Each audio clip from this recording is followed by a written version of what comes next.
पुस्तक महाक्रांति का शंखनाद, लेखक पंडित श्री राम शर्मा आचार्य।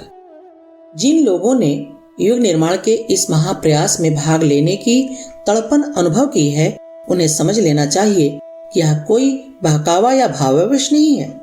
सामयिक उत्तेजना भी इसका कारण नहीं है। यह आत्मा का निर्देश और ईश्वर का संकेत है। उसे उन्होंने एक असाधारण सौभाग्य के रूप में उपलब्ध किया है। ऐसे महान अवसरों पर अग्रदूत बनने का अवसर हर किसी को नहीं मिलता। रामावतार में जो श्रेय अंगद, हनुमान और नल को मिला, उससे दूसरों को वंचित ही रहना पड़ा। युग परिवर्तन की अग्रिम पंक्ति में जिन्हें घसीटा या धकेला गया है, उन्हें अपने को आत्मा का, परमात्मा का प्रिय भक्त ही अनुभव करना चाहिए और शांत चित्त से धैर्य पूर्वक उस पथ पर चलने की सुनिश्चित तैयारी करनी चाहिए। खींचतान में अनावश्यक समय नष्ट नहीं करना चाहिए। हमारी युग निर्माण योजना 1 पृष्ठ 77। यदि परमार्थ प्रयोजनों में समय, श्रम, मनोयोग लगाने एवं सादगी का उपयोग करने में जी धड़कता है, साहस नहीं उठता और कंजूसी आड़े आती है, तो समझना चाहिए कि अपनी वाचालता और विडंबना में ही प्रगति हुई है। आत्मिक स्तर तो गड्ढे में ही पड़ा है। ऐसी हे स्थिति में हम में से किसी को भी नहीं पड़ा रहना चाहिए। अपनी आधी संपदाएं और विभूतियां शरीर निर्वाह और परिवार पालन के भौतिक पथ को और आधी आत्म परिष्कार, संस्कार, लोक मंगल के लिए बांट देनी चाहिए। यह बंटवारा न्यायानुकूल है।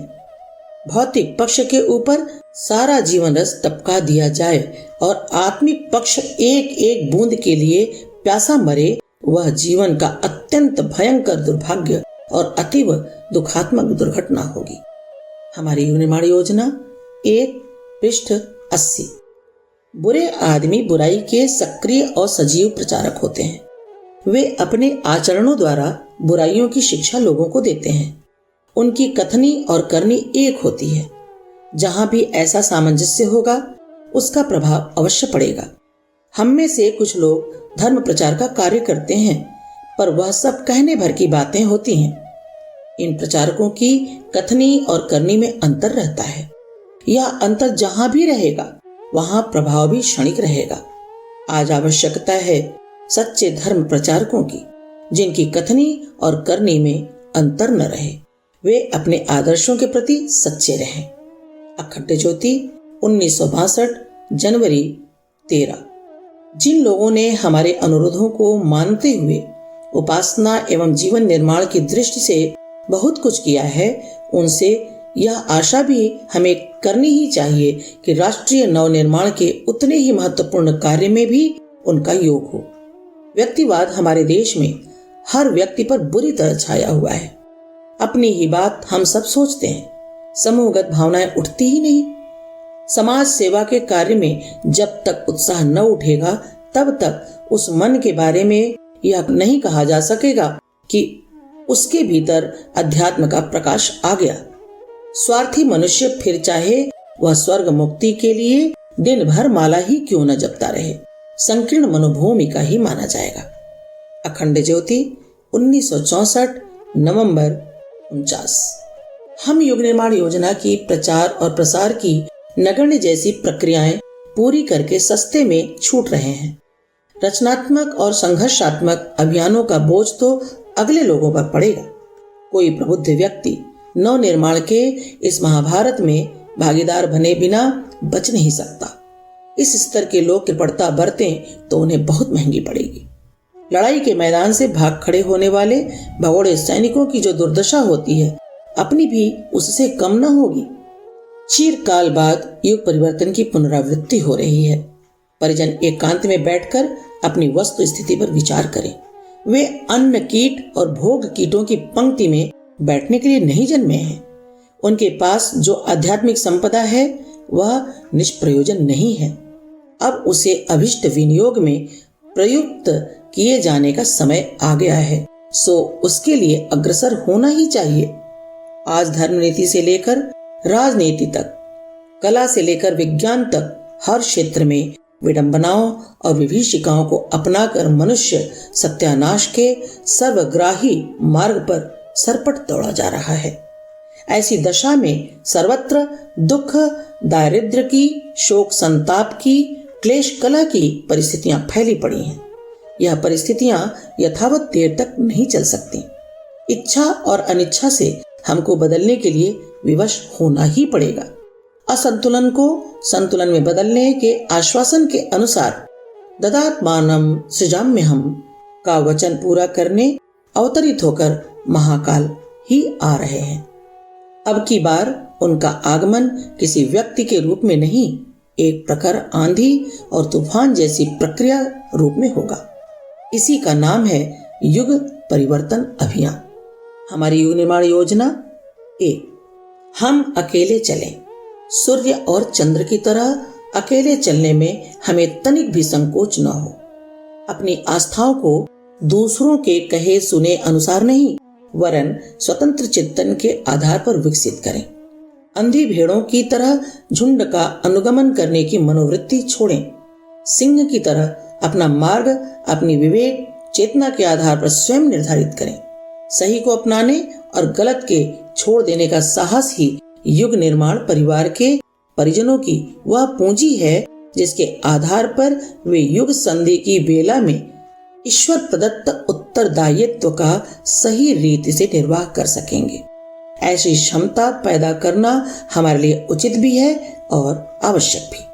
हमारी युग निर्माण योजना 1, योजनाएं कितनी ही आकर्षक क्यों न हो, उनको आगे धकेलने वाले लोग जब आदर्शहीन, स्वार्थी और संकीर्ण दृष्टिकोण के हों तो उनकी दृष्टि उस योजना से अधिकाधिक अपना लाभ लेने की होगी। इस विचित्रता में कोई योजना सफल नहीं हो सकती। कोई भी महान कार्य सदा आदर्शवादी आस्था लेकर चलने वाले लोग ही पूरा करते हैं। यदि इसी विशेषता का अभाव रहा तो फिर योग्यता, शिक्षा तथा कौशल कितना ही बढ़ा चढ़ा हो, वह व्यक्तिगत लाभ की ओर ही झुकेगा और वह समाज को हानि पहुंचाकर ही संभव हो सकता है।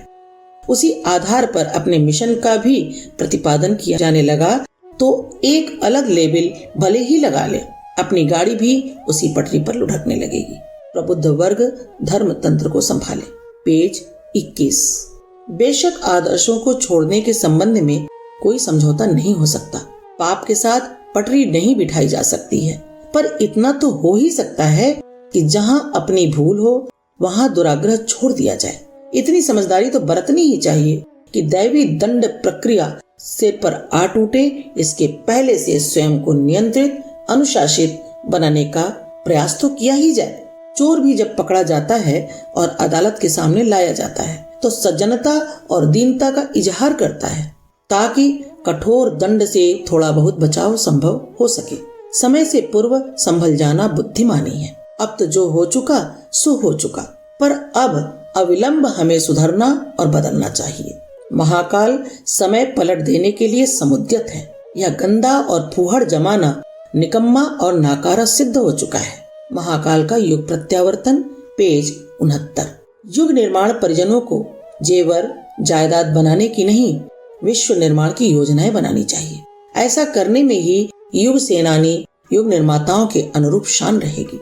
युग निर्माण आंदोलन का लक्ष्य है मनुष्य मनुष्य के बीच दिखाई देने वाली असमानता का कहीं अस्तित्व न रहे। नर और नारी होने के कारण किसी को छोटा या बड़ा न समझा जाए और जाति वंश के कारण किसी को ऊंच नीच न ठहराया जाए। धन का वितरण इस प्रकार का न हो जिससे कोई अमीर बने और कोई गरीब रहे। हर व्यक्ति को प्रगति के लिए समान अवसर मिले।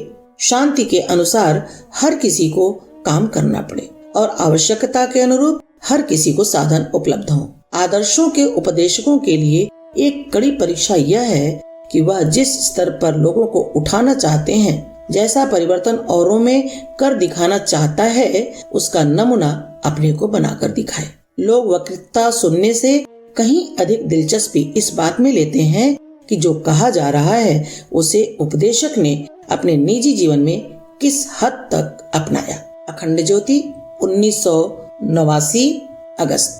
आदर्शों का उद्घोष करते तो अनेकों हैं, पर उसका पालन करने का समय आने पर वे उद्घोष करता ही मुखौटे बदल लेते हैं और हमारा अति महत्वपूर्ण आंदोलन मात्र प्रोपेगंडा का उपहासास्पद विषय बनकर रह जाता है। यह विडंबना ही है। ऊंचे उद्देश्यों की प्राप्ति और पूर्ति के लिए ऐसे व्यक्तित्व चाहिए जो वाणी या लेखनी से उपदेश देने की प्रक्रिया अपनाकर कर्तव्य की इतिश्री न मान ले, वरन ऐसे प्रतिभाशाली चाहिए जो प्रयोग को अपने ऊपर करने के उपरांत दूसरों को यह विश्वास दिला सकें कि उपदेष्टा की अपने प्रतिपादन पर कितनी गहरी निष्ठा है। अखंड ज्योति 1989 अगस्त। गैर जिम्मेदार, लापरवाह और अपने कर्तव्यों की उपेक्षा करने वाले अपना घोर अहित ही करते हैं।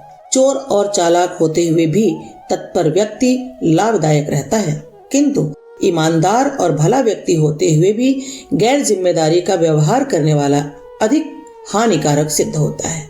आत्मा के प्रति हमारी जिम्मेदारी है, ईश्वर के प्रति भी। उन्हीं के कारण हमारा अस्तित्व है। आवश्यक है कि हम आत्मा की आवाज सुने और परमात्मा द्वारा निर्धारित कर्तव्यों का पालन करते हुए मानव जीवन को सार्थक बनाए। वांग्मय 66 पृष्ठ 6.33।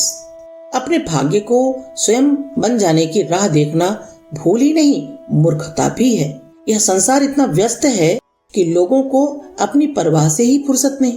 यदि कोई थोड़ा सा सहारा देकर आगे बढ़ा भी दे और उतनी योग्यता न हो तो फिर पश्चाताप, अपमान और अवनति का ही मुख देखना पड़ता है। स्वयं मौलिक सूझबूझ और परिश्रम से बनाए हुए भाग्य में इस तरह की कोई आशंका नहीं रहती। जितनी योग्यता बढ़ती चले, सफलता की मंजिल उतनी प्राप्त करता चले। रास्ता सबके लिए खुला है, उस पर चलकर कितना पार कर सकता है यह व्यक्ति की लगन, साहस और विश्वास पर निर्भर करता है। अखंड ज्योति 1969 अप्रैल।